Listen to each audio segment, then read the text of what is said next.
And on today's podcast, I'm delighted to welcome Bryan May. How are you today, Bryan? Doing great. Thank you for having me. I really appreciate it. Super, my pleasure. So let's get this started. Where are you right now on planet Earth? Good question. I'm in Florida. I'm in Boca Raton. Okay, so if you were to give a review of Florida as a travel website for any individual or group of individuals who want to go on holiday or they're planning to move there for work reasons, sell it. Sell it. Well, we have Florida Man, which is awesome. We have crazy people running around all over the place. Cool. Um, the sale is this. The sale is if you like warm weather and you like being outside in the beach, it's amazing. I wouldn't say like I'm the biggest advocate of it. I'm from New York and I don't know, you know New Yorkers. New Yorkers love New York. So I miss New York, but I do love the weather. I love the people and Florida's just fun, you know? Like right now it's I don't know, like 85 degrees. It's a beautiful day. It's just amazing. But, you know, I miss New York. I miss the food. I miss the people. Florida is one of those places where if you have a lot of money, it's amazing. And if you don't, it can be really trashy. Right, okay, we'll say nothing. So, I mean, in terms of anybody that's planning to go in the coming weeks or months, I mean, we've seen reports of snow recently and so on. I mean, are you on the north part of Florida? Are you down near the tip, near the I'm like Keys? an hour north of Miami. Oh, okay. Oh, so you're okay. You have Yeah, no, this is like the real deal, Florida. It's beautiful weather. I love it. I have a 5-year-old, and he's one of the reasons that, you know, I'm here because I want to be outside with him. He's always outdoors, he's doing stuff. So, no, it's a fun place. It's a lot of fun. And my fiance is like part of a boat club.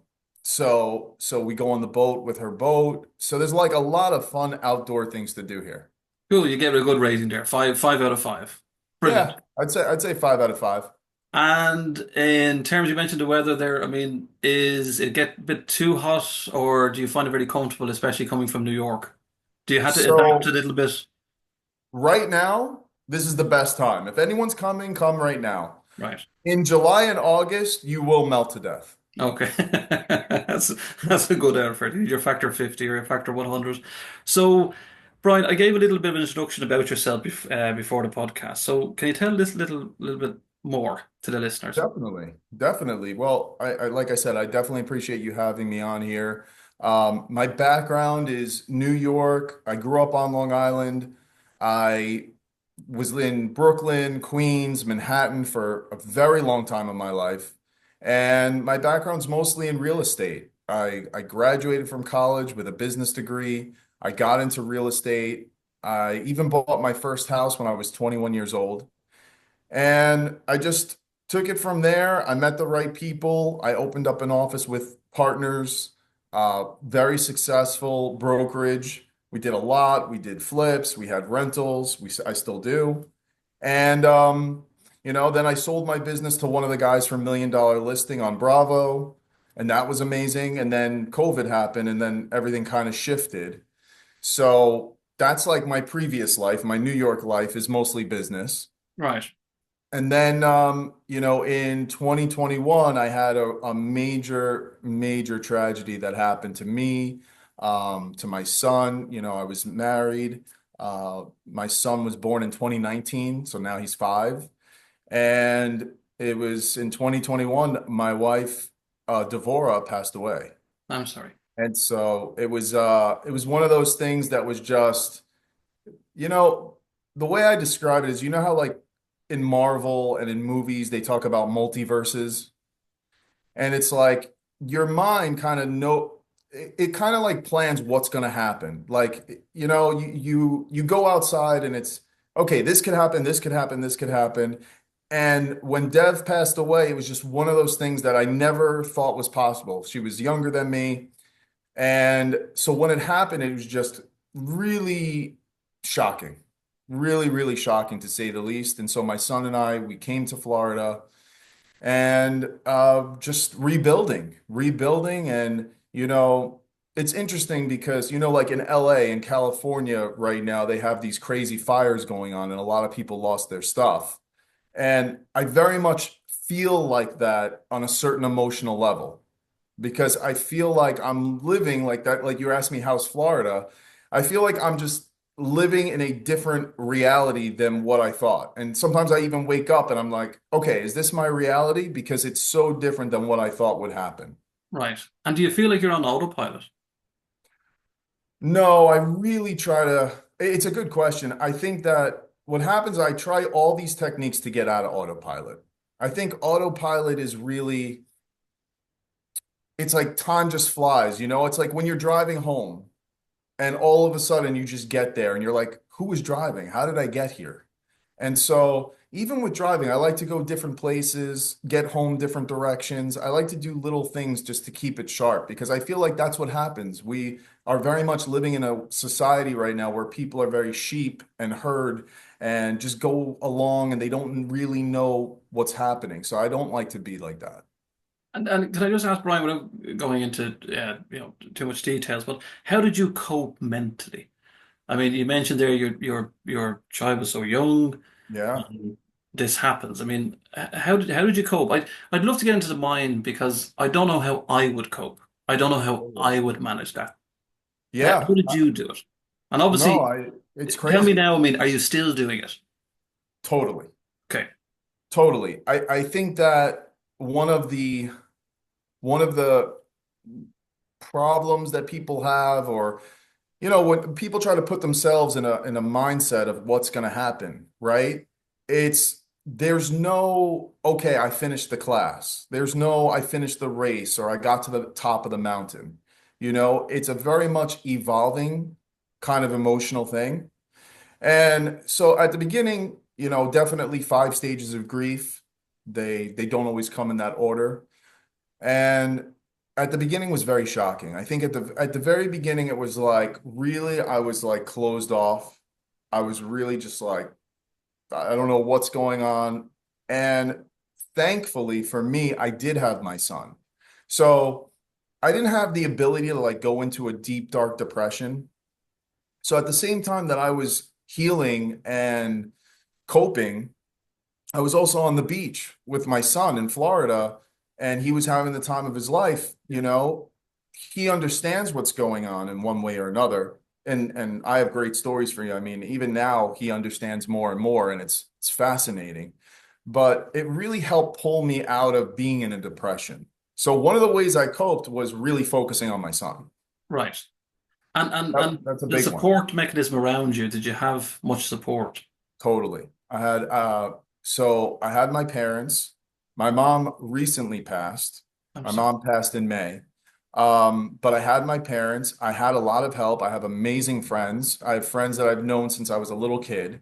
And I also reached out, like I reached out to coaches, to psychologists, to shamans, to breathwork people. I had a lot of groups that were very helpful. Luckily in New York, I have a lot of friends and just a big network of people. And I met people through people through people. And I met just fantastic. Like I met a shaman who was super fantastic. I still stay in touch with him. And then he learned how to be a shaman from a woman in Mexico. And then I met her. And Right. so just one thing leads to another, like a spider web. And it's fantastic, but really studying and learning also got me to cope Right. because I wanted to see like how the mind thinks and I wanted to see how my mind thinks. I mean, it's kind of interesting as well because I mean, from your side of it as well, Brian. I mean, when you were going, say, through the grief, was there awkwardness between other people? I don't mean Of course. specifically from you. Did they find it awkward? I mean, coming Oh, to you, 100%. right? And how did you notice that though? Totally. You totally okay. And what Totally. I, what I could you think do? it's a great question. You know that? I've never been asked that. And it's an amazing question. You know who Larry David is from Curb Your Oh, he's Enthusiasm? funny. Yeah. Very So funny. as a Jewish guy, I relate to him, and I relate to that kind of awkwardness that he does sometimes. No filter. Yeah. It's amazing. And so there's situations that happen that are awkward. And I listen, very honestly and authentically, sometimes I am awkward, right? So sometimes me being awkward, I'm okay with awkward situations because I'm already used to it, Yeah. which is interesting. You know, like I'll give you an example. I'll give you an example of awkward slash sad. You know, I would go to the pharmacy to pick up my medicine. And so I remember the first time I went to the pharmacy to pick up my medicine after Devora passed, it was probably like a month after. And I go to the pharmacy and they're like, "Oh, we have a script for Devora." And so now I have, now you have to go through this whole thing, talk to people. And so at the beginning, and when I say beginning, really for the first 6 months, it's like everyone you meet, you're constantly having to go through the story, the what happened, and it's a lot. And one of the things I learned was, some days I would be in a happy mood, Yeah. right? And I didn't want to get dragged down. So there were times where I would just say it and disclaim, like have a little disclaimer and say it. Sometimes I wouldn't say it, right? Yeah. Um, Obviously, if it's a friend or family, I have to say it. But there's all these, if you think of like a bullseye, if you think of a dartboard, you have the center, which is your family, your loved ones, your close friends, and then you have your acquaintances, but then you have the lady at the pharmacist, you have the mailman, you have all these people that go out and out and out. Yeah. And it's amazing how many of those outer rings exist in your life that you just don't realize. What would you say to them, say, looking back on experience? What would you say to those individuals now in terms of looking back, kind of like, it's okay to come to me. It's okay to talk to me. It's okay to communicate with me with that awkwardness. What would you say in hindsight? For I anyone think that's kind of going through something similar that probably feels it's awkward to reach out. Yeah, I mean, I think the first thing is just accepting that some of this is going to be awkward. Right. Accepting that it's not going to be easy all the time. You might be in a mind frame that you don't want to go into it. And then you're going to be in this situation where you don't want to lie and you don't want to not say anything. And so I think it's just what I do is I just, like I said, I leave like a little disclaimer, like, John, I got to tell you something that's really crazy that happened. I really want you to brace yourself and then just go from there. Um, and it's never easy because as soon as you say it, their whole energy will drop. And it's a challenge. Listen, there's a lot of things that will happen that there's no way around it. That's the truth. And that's part of the process of the resilience. That's part of the process of growing and building those deeper roots. You have to go through that. So I don't look at it as a negative thing. Right. And did you have during that any of that period, did you have a light bulb moment where, you were having the down moment specifically? Did you kind of go, look, I need to get myself a slap on the face here, you know? Oh yeah. Yeah. Right. One of the things that really was a light bulb moment, I still do. I have a Spotify playlist. We were talking about Spotify before we pressed record. I Yep. have a Spotify playlist that, reminds me of Devora.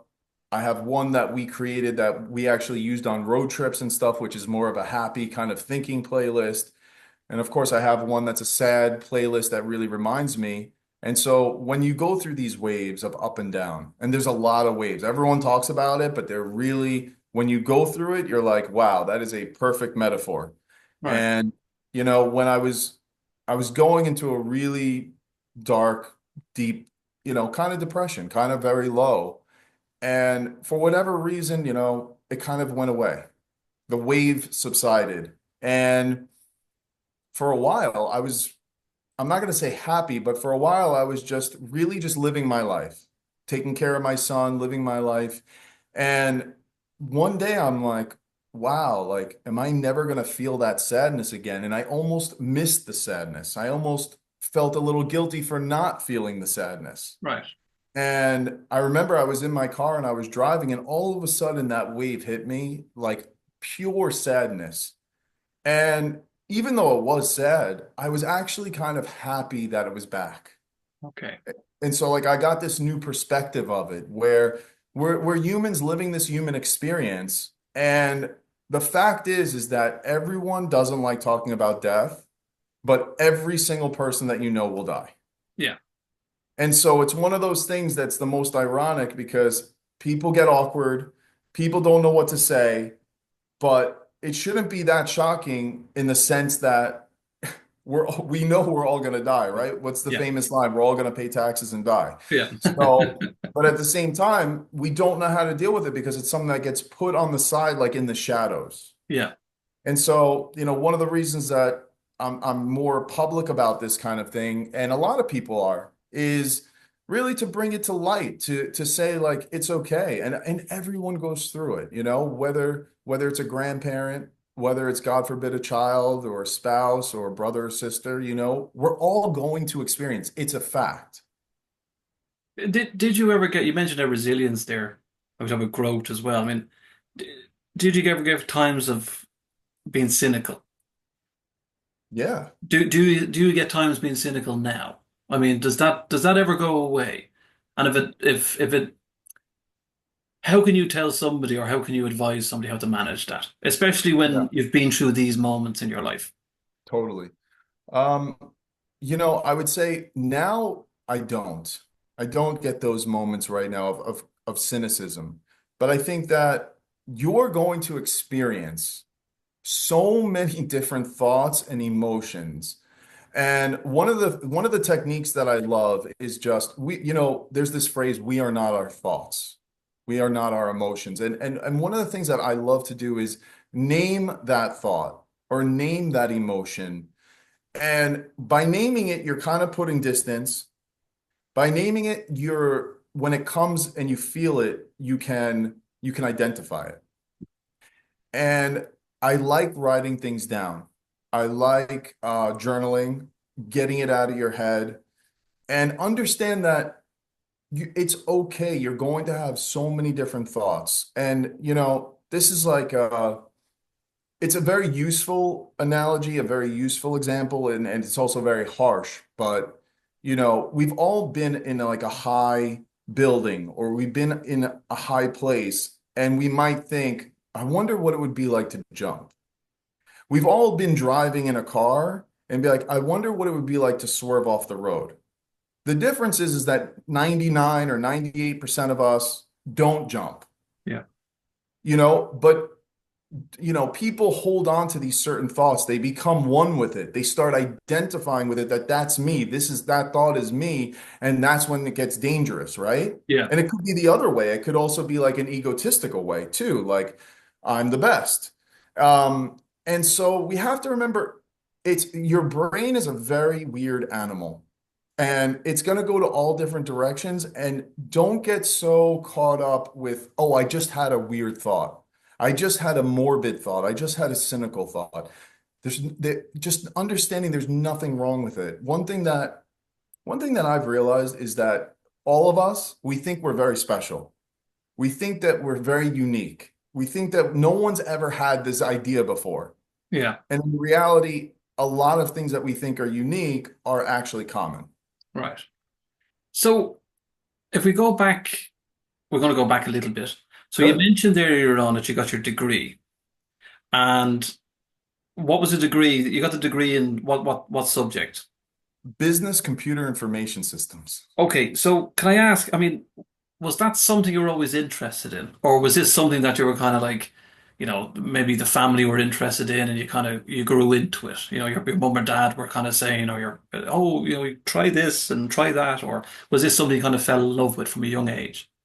I definitely fell in love with it at a young age. I always liked business. I always liked technology. And even when I was a kid, I'm talking about 17, 18, 19, 20, I was going into big companies in Manhattan and doing computer consulting, where Wow. I would everything from as simple as fixing the printer to setting up networks or setting up computers for people. I even went to like a couple of very wealthy people's apartments in Central Park West and like did their audio and stuff like that. So I was always interested in it. I thought it was amazing. I always thought it was amazing. And then when I graduated, I got a job in computers and I just liked real estate better. I just kind of flocked to that. And with the real estate side, when you mentioned there you were 21 when you got your first home. I mean, how does a 21-year-old get a home at 21? I don't know if it's possible now. I Right. don't know if it's possible now, but at that time, there were different loans where you could do stated income. There were different loans where you didn't, where it could go based on your credit alone and not your income. And so, with all that being said, it was just one of those times where you were able to do it, and that's what caused the crash, right? Because Yeah. all these people that probably weren't qualified, and I probably wasn't really qualified as a 21-year-old still in college.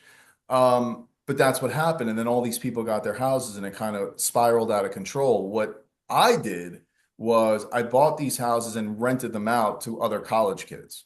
Right. Wow, that's clever. Yeah. But where's the mindset? I mean, you mentioned about real estate. But if anybody's here listening to this wanting to get involved in real estate, I mean, how do you get involved? And give an example of what the industry is actually like. Mm. Is it So ruthless? totally. I think a lot of business is ruthless. And now, the definition of ruthless can change depending on who you're talking to. Yeah. There are definitely people, there's a statistic that like something like 30%, 25 to 30% of CEOs in Manhattan are sociopaths. Okay. And so there are people that are very ruthless. What my definition of being ruthless is not to be heartless, but to just use your heart less. Meaning, you sometimes have to separate your emotions, right? Because everyone's going to give you a sad story. Everyone's going to give you a happy story. When someone comes and asks you to borrow money, they're going to say, please, this is going to be the best. I'm going to take care of you. I'm going to do this, this, and this. And then what happens? When it's time to repay, oh, I didn't see the phone. Da, da, da, right? Hmm. And then if you have an employee, and then they come and they say, "Oh, I'm having a problem. I need to take off early today." Okay, no problem. I'm having a problem. Can you pay me on Wednesday even though I'm supposed to get paid on Friday? And then what happens is it gets bigger and bigger and bigger, and next thing you know, the the owner is in the person's life and it becomes like you're part of their Netflix series. Yeah. And so if you're going to do that, you're not going to succeed. Right. So there has to be a point and you have to set up rules. And what happens is with people that start, they have less of these rules. And so when people start, they're more likely to feel bad. They're more likely to give the paycheck on Wednesday instead of Friday. And as you go through it and you see this pattern of some people will never bother you and get personal, and other people, their dog's name. Right. And Okay. so, and you have to say to yourself, you have to really have major boundaries, Yeah. and set it up at the beginning. It's like having a dog. When you first get a dog, you have to make sure it doesn't poop in the house because Yeah. once it poops, it's always going to poop. And so you have to set up these boundaries. It's so important. And so as you go through this process, you get harder, you get really strong and the shell kind of comes over to you where you separate yourself from these dramatic stories. And it's just yes, yes, no, no. How do you manage that then, Brian? Because, for example, you mentioned there, like I've seen it myself many times, where you have certain individuals that you know everything about their life, and then you have the other individuals going about their job. They're doing a great job. You never hear from them, but when they ask for something, because you've had the issue with the other ones, they get the brunt of it as well. So I'm not saying in all jobs, but how do you balance Yeah, that and manage that by being fair to the worker that comes in at 9 or 10 to 9, finishes late, doesn't bother right. you, doesn't ask for holidays. How do you manage that then? The real answer is you have to know when to pet the dog and when to beat the dog. Okay. And All animal lovers here, just so you know, yeah. I have two dogs. Yeah, only I'm an joking. animal lover. I'm not the biggest fan of cats, but I absolutely love dogs and dogs love me. But you really need to know when to pet the employee or beat the employee. Right. And if you have someone that's been working with you for X amount, 6 months, 2 years, 5 years, and they are asking for something, you should give it to them. Yeah. Now, if you find that they're asking for Friday off, The first time you're going to say yes. The second time you might say, yes, what's going on? But now if it gets to the third or fourth or fifth time, like, hey, what's happening? Like you went 3 years with never taking a day off, and now this is going on. Like, hey, Mary, talk to me. What's going on in your personal life that this is happening? And try to figure it out because you got to get in front of it. You have to get in front of it.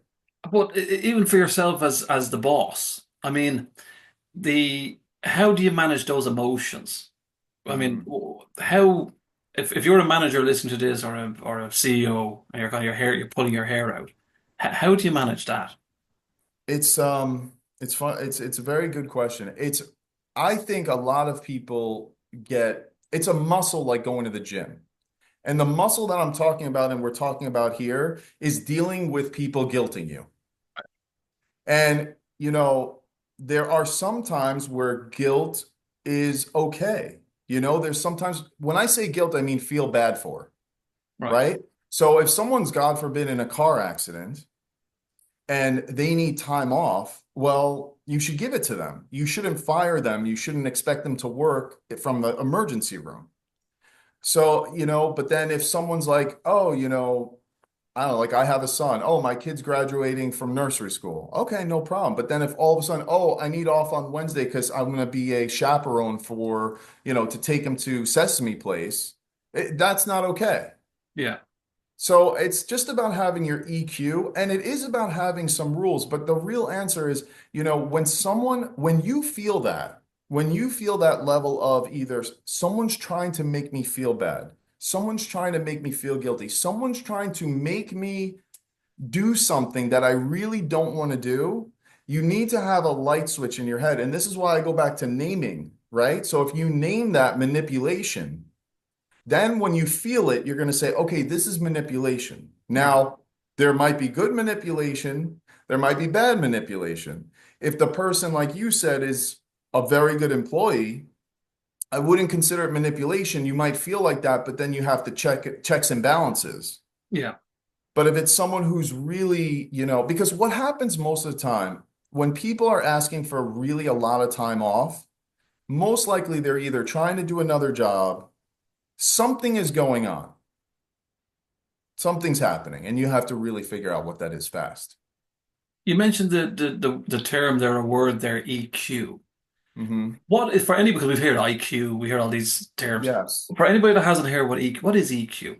So EQ is your emotional intelligence. So it's knowing that when someone says, hey, I just lost someone, you're not going to tell them a joke.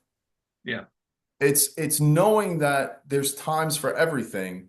And some people have better EQ than others. It's knowing, right? In this case, it's knowing that when a good employee comes to you with a problem, that you're not just going to close the door and say, deal with it on your own. You have enough EQ to say, come in, let's talk about it.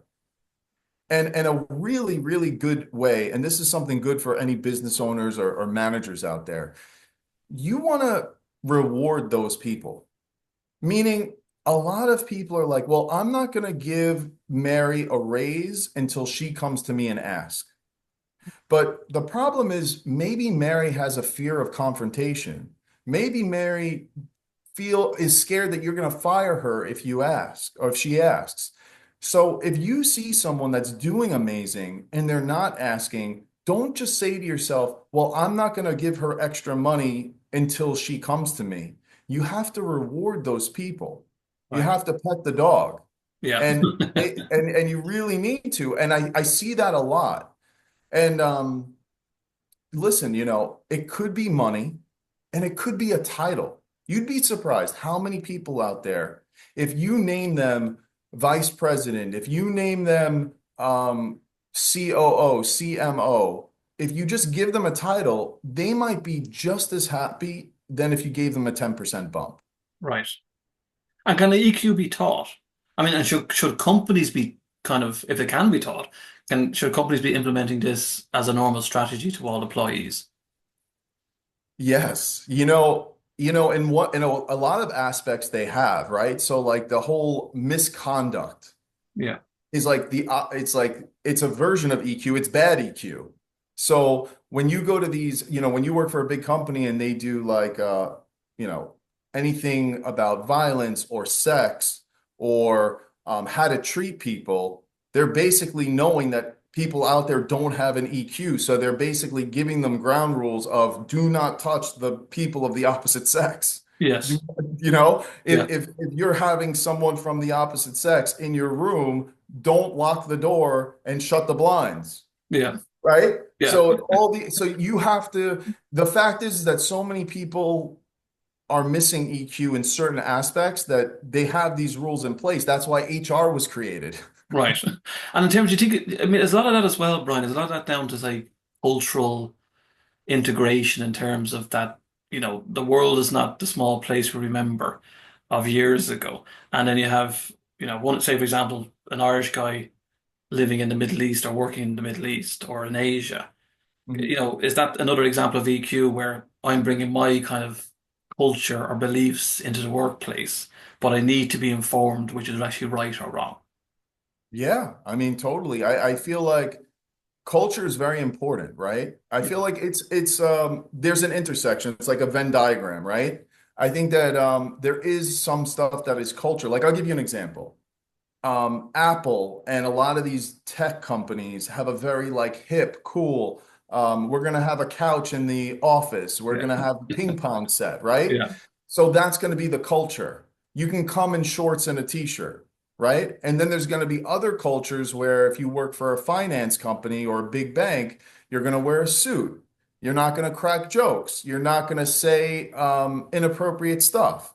So I think that knowing the culture is very important. And that's why like with between YouTube and Reddit and Google, you want to basically when you go to another country, you do want to figure out what the cultural norms are. Yes. You Protect do. yourselves at all times. Just Yeah. as Brian mentioned, like, leaving the blinds up where you're having a funky time is not a good idea in certain countries. Yeah.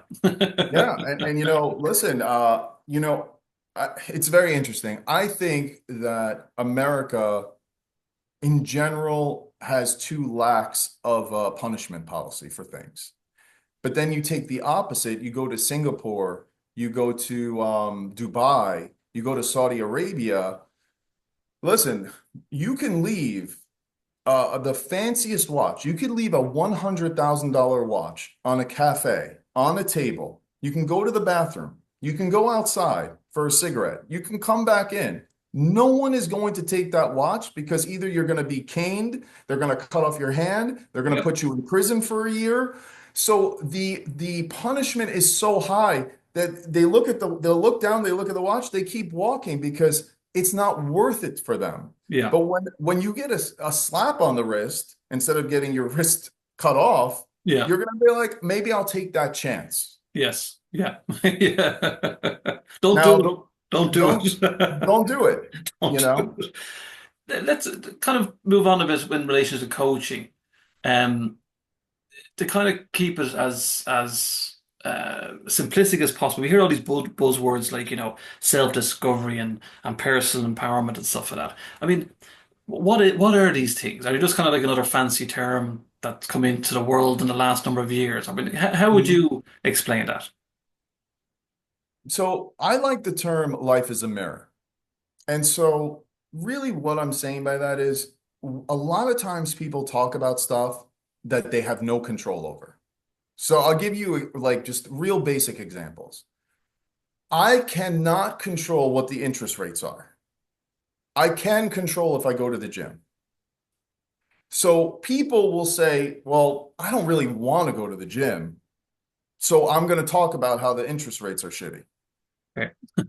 It's just easier to talk about things that you can't control because there's this level of separation.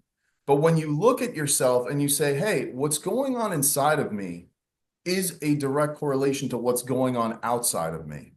And the only way to figure these things out is by going in. And that's why meditation is very important. And that's why controlling these voices in your head are very important. And so it's like massively important because otherwise you just have a squirrel running around just saying different things. You mentioned there, Brian, earlier on with writing stuff down. I mean, how would you take notes, or how if anybody there is kind of have all these kind of thought processes in their head, Yeah. what do you do to kind of separate them all, kind of put your ducks Yes. in a row? How would you do it? So first I want to tell everyone out there, there's all these different techniques, right? There's breathing techniques, journaling techniques, praying techniques. It's not that some of them might work better for you than others, but don't get lost in the weeds. Meaning, just take a piece of paper and just start writing. And then after you have some stuff, maybe you're going to see patterns. Maybe you're going to see things. Like, I'll give you what I do personally. Okay. I love WhatsApp. Do you use WhatsApp? Yep.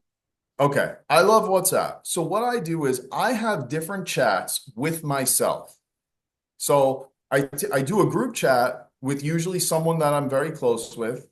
I remove them from the chat. So now I'm the only one left in the chat. I rename it journal. I rename it ideas. I rename it what do I just created a new one. Oh, I created a new one, garbage links. You know how you always get these Zoom links and links that are only good for one day? Yeah. So I just put it in there so that way it doesn't clog up my whole system. Right. And so I just create these lists and I just type it out. Now, sometimes I will get a pen and paper and I will write it out. And also, what I do is I love Google Drive. So, what I'll do is after a period of time, usually a week, I'll take the writings, I'll take my WhatsApp, and then I organize it really nicely in Google Drive. That's a pretty clever way. So, And I that's mean, what do you find it yourself? It does help. I find it massively helps. If you're suffering from rumination, if you're suffering from overthinking, imagine going into a supermarket and imagine I tell you, David, do me a favor. I need you to get me bananas, oatmeal, milk, and orange juice. Yeah. Now, if you don't write that down, you're going to go in and you're going to be like, bananas, oatmeal, milk, orange. You're going to start creating a song, Yes. right? You're going to start doing all these things to remember, Yeah. right? And so now all your bandwidth is going to there. So what are you doing? You're self-ruminating. Yes. You're making yourself ruminate to remember. Yes. But now, if you took out a piece of paper or you picked up your phone and texted me oatmeal, bananas, and milk and OJ, it's going to be out of your head and you're just going to be in the supermarket like, okay, what's next? What's next? Yeah. And so if you can't sleep, you need to write it down. And what you're going to find, which is the craziest part, we still don't understand dreams. We still don't understand sleep really to the nth degree, Yeah. is that your brain will process it more. And one of the things that I found, like a real statistic, a real study, is people that dream more after a tragic event heal faster. Okay. And so we don't exactly know what dreams are going on. I'm pretty sure Elon Musk is going to figure it out sooner than anyone. Yeah. And Neuroscience or whatever. yeah, but it's massively helpful. Think about this. If you've ever seen a movie about the FBI and like they're chasing the killer, Yeah. what do they always do? They always have these boards, right? These whiteboards or cool little board, but it's the same stuff. It's pictures, it's Yeah. names. Why? Because if it's in your head, you're killing your bandwidth. Yes. There's too much going on in there. Yeah. And then when you see it physically, you're like, oh my God, there's a connection. Yes. When Yeah. it's in your head, how many times do you have it where you have a calendar, you have an appointment, and then someone asks you to do something and you know that it's there, but you still make another appointment? Yes. You see what Yep. I'm saying? Because Yeah. but if you had an old school calendar like 1995, you wouldn't because it's on the wall. Yes. No, it's very clever what you're saying because even with the sleep comment, I mean, the individuals that are having trouble sleeping, I mean, cumulative issues going forward, it's going to be problematic, isn't it? If they constantly can't sleep, Totally. health-wise. I have a very good, very close person in my life that has that issue. He's a genius level and he doesn't sleep. He doesn't sleep. And listen, it's some people are wired differently. I'm not like the world's best sleeper. But when you're going through trauma, when you're going through a hard time, when there's challenges, it's going to interrupt your sleep because the dreams are going to become thoughts. The thoughts are going to become anxiety, and the anxiety is going to wake you up. Right. So I think, there's all these different things like going to sleep studies. There's different medicines if you want medicine. There's different holistic ways if you want holistic.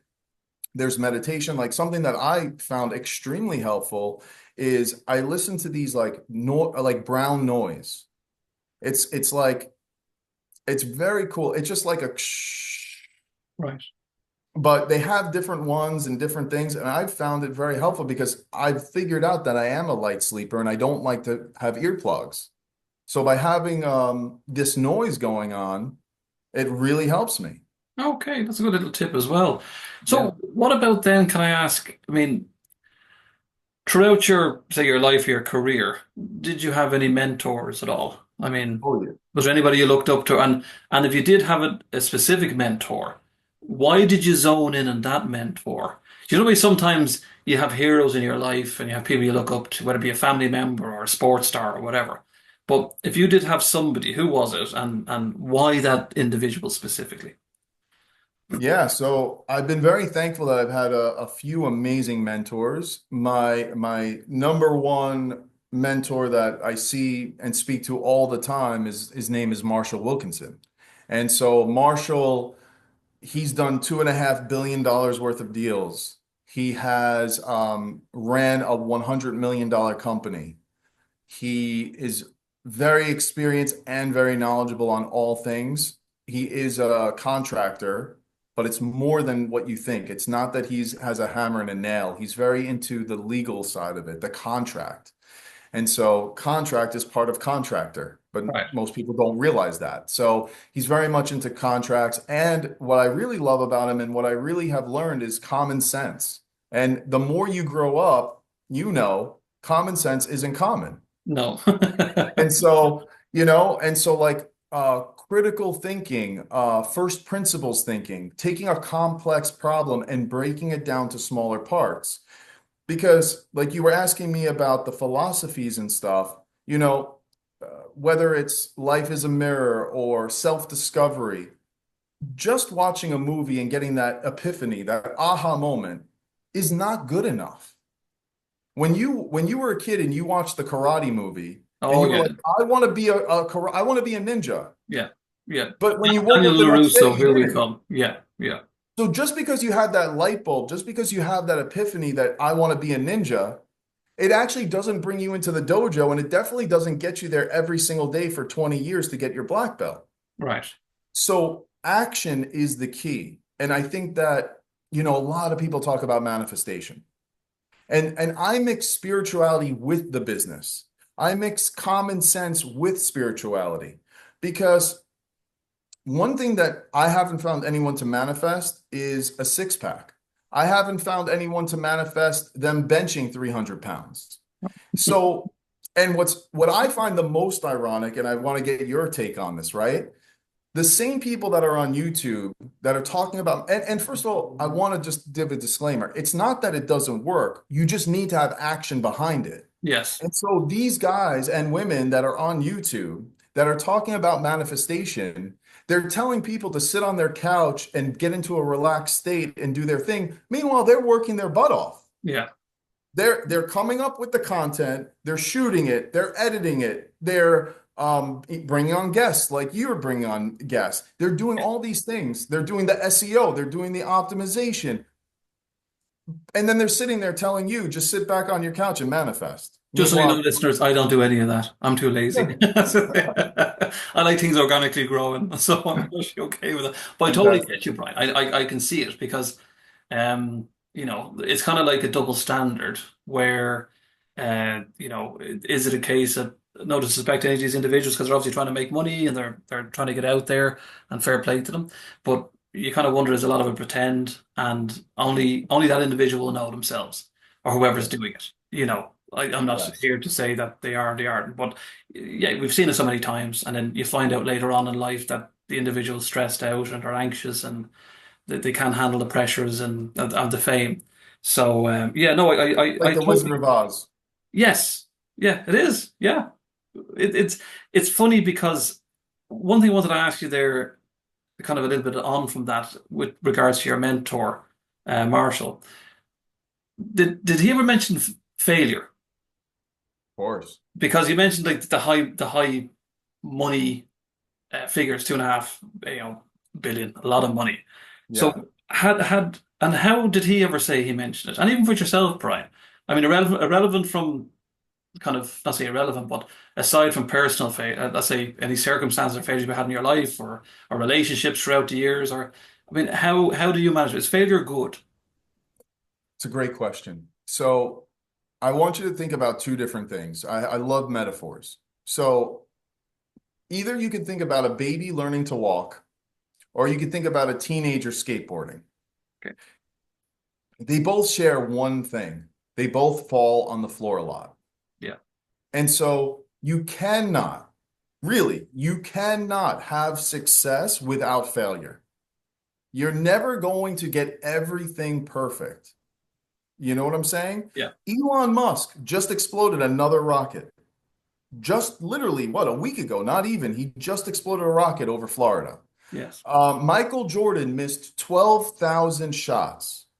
To be an amazing baseball player, you have to hit the ball 30% of the time. To be a phenomenal basketball player, I think it's 50% of the time. And I think it might even be a little less for three-pointers.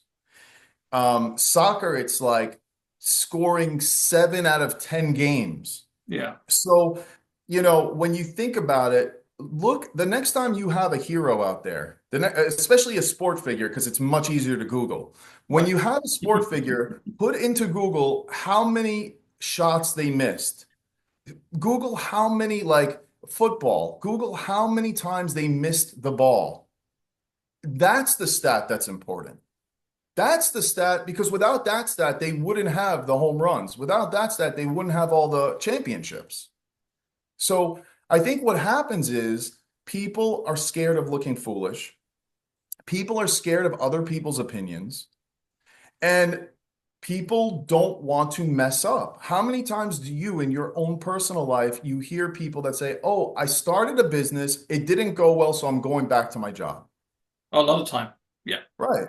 Yeah. And so we have to realize that it's going to take more than one bite at the apple to get this thing done. When you, Brian, were, you sold your 300 homes, I won't say Yeah. houses, I'll say homes, worth a, a fair bit of money. Hmm. Um, did you worry about the success at the time? Now I'm going to go the opposite. So did you feel like, God, this is this is good. I'm kind of like the gravy train at the moment. Now obviously it's a lot of hard work, but did you Yes. ever have that moment where you kind of go, this could blow up in my face anytime? It's interesting. I think that a lot of times, especially for me, it's easier to look back. Now, I'm not talking about living in the past, but it's easier to look back and be like, wow, that was the peak of the market, or that was really the best. That was the best shape I was in. Whatever you want to say. I think that when I was living it, I was just living it. I have this kind of philosophy that if you want to do something, like imagine digging a hole. Don't just take one shovel and look at it and another shovel and look at it. Just keep digging and keep throwing that dirt and set a timer for 30 days and then see how big the hole is and see how big the mountain is. So I didn't really think like that because I was just focused on getting things done. And did you have many sleepless nights? Totally. Totally. Many, many deals fell apart. I've done houses, fixed them up and flipped them, couldn't get it sold, or there was an emergency, there was a flood, there was something broken, whatever it might be. So you definitely have sleepless nights, and that's good. That's part of the human experience. It shows that you're connected. And what's interesting is the same thing that we were talking about with people and maybe them trying to manipulate you, or people talking about asking you in awkward situations about, let's say, my wife that passed. As you do it more and more, you get used to it. As you do it more and more, it's not so brand new. And I'll give you an example. I have a client, he's fairly young, he's like 25. He's in sales, and he wants to get better with women. He wants to get better with sales. And we do a lot of spiritual stuff. We do a lot of common sense stuff. We do a lot of internal investigation. At the end of the day, you have to actually have action. So one of the things that I had him do, he was very scared to go up and talk to girls. I'm not a pickup artist or anything like that, but I'm a common sense guy. So what I did was I said, you need to get 100 no's. You need to walk up to 100 girls, not in one day. We gave a 1 month period. You got to walk up to all these girls. You got to, all you have to say is, would you let me take you out on a date? Would you give me your phone number? Whatever you feel comfortable. And when he started getting 20 and 30 no's, he realized that he's not dead. He realized that he didn't get slapped. He realized that he's still living, he's still breathing, he's still able to go. And so you need that. And so that's where I feel like spirituality sometimes lacks. Right. You need the time at bat. You need the frequency. So, Brian, how then does your coaching work in terms of with regards to the services? So, if I was say, we won't say dating guy, say I was a lack of confidence guy, Yeah. and I coming to you and I want to progress my career, I want to grow my career. I mean, how does the whole system work? Is it like an introductory call? Is it like a number of sessions? So, sell yourself, Totally. Brian. Go for So it. yeah, so we do have a consultation. I want to make sure that I can actually help you, right? That's the number one priority. I want to make sure that I can help you, and I want to make sure that you're at a good point in your thought process that you're ready. So like just for example, I deal with a lot of people that have lost someone that are business owners. Now, if they just lost someone, they might not be ready to get to that next step. But once they wake up and they say, which could happen in 3 days, in 3 weeks, and say, hey, I got to get my hands back on the business. I'm losing control. I got to get back into the business. Then they're ready to work with me. And so what I like to do is 6 sessions. I use what's called the neural release optimization. And it's a combination of different modalities. And so what we do is we do things like visualization. We do things like action steps, and we do all the things that we kind of mentioned plus more. I take things from the shaman. I take things from the psychologist. I have a lot of friends that are psychiatrists and psychologists that I get different systems from. I have a lot of friends that are hypnotists. And so I take little pieces that really, really helped me in my own journey. And I just formed it all together to get to where you want to be as quick and as fast as possible.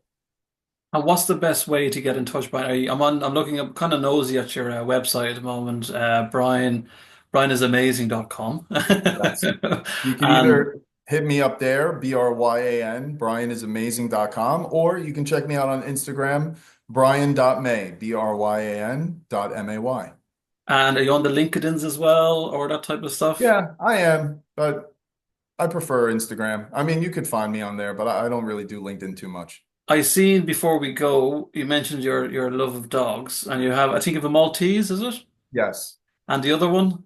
I have a multi-poo and a shih-poo. Shiba, my God. Okay, they're gorgeous. If anybody's listening to this, you're a dog lover, you can visit brianisamazing.com. You can see some two beautiful dogs Yes. on the Actually, website. one of the dogs on there is a mini Yorkie. A yapper. Yes, Oh, the yes. yap, yap, yap, yap, yap. They're Yeah, really good. that's So let me say amazing. thanks so much to Brian May for chatting the Wellbeing Crew podcast. I'll put all the links that you can contact Brian directly. And great conversation, Brian. Thanks so much for chatting with me today. You're resilient. You know what I mean? It's when you see what you've been through, you're still moving forward. So you're an inspiration, and without me Thank you. being soppy or anything like that, which I'm not that type of guy anyway. You're doing great things. So well done, you.